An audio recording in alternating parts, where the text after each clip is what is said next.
हर खबर पर होगी आपकी पकड़। डाउनलोड कीजिए एबीपी लाइव ऐप।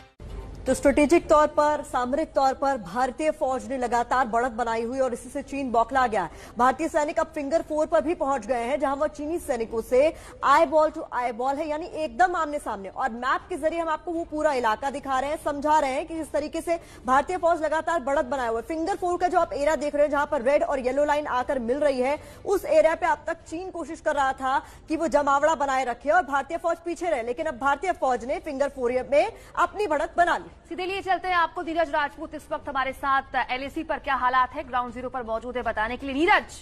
आंख में आंख डालकर बात होगी अब, चाहे सामने बैठकर बात हो या फिर एलएसी पर बात हो, यानी कि मेज पर।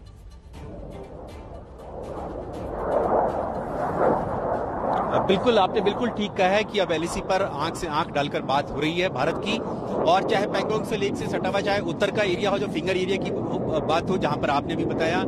जैसे कि जानकारी हम लोगों ने दी है, उसके मुताबिक फिंगर 4 पर पहुंच चुकी है भारतीय सेना। और फिंगर और सारी दक्षिण का जो इलाका है, पूरा हैनान कोस्ट से लेकर रेचिनला तक, यानी कि उसके बीच में जो भी मुखपुरी हिल है या फिर गुरंग हिल है, मगर हिल है, इन सब पर भारतीय सेना ने अपनी सामरिक बढ़त बनाई है। साथ ही जो रेचिनला और रेजिंगला है, वहां के जो पासेज है, वहां पर भी भारतीय सेना ने अपने टैंकों की तैनाती की है, क्योंकि ऐसी लगातार जानकारी मिल रही थी कि चीनी सेना इस इलाके में, यानी कि जो पैंगोंग त्सो से सटा हुआ दक्षिण का एरिया है, जो उनकी तरफ जो एरिया है स्पेंगुर गैप का और मोल्डुगा, वहां पर कोई एक्सरसाइज कर रही है, जिससे फायरिंग की आवाज लगातार आ रही है। इसलिए भारतीय सेना ने भी अपनी टैंकों की जो ब्रिगेड है, उसको वहां रेचिनला पर तैनात किया है कि अगर चीन की तरफ से, क्योंकि हमने देखा कि कोरोना के टाइम में एक्सरसाइज के बहाने ही चीनी सेना ने यहां पर आकर विवादित इलाकों में घुसपैठ की थी, इसलिए भारतीय सेना ने भी अपनी टैंकों की पूरी ब्रिगेड को इस इलाके में तैनात कर दिया है, ताकि अगर चीन की तरफ से कोई हिमाकत होती है तो उसका करारा जवाब दिया जा सके।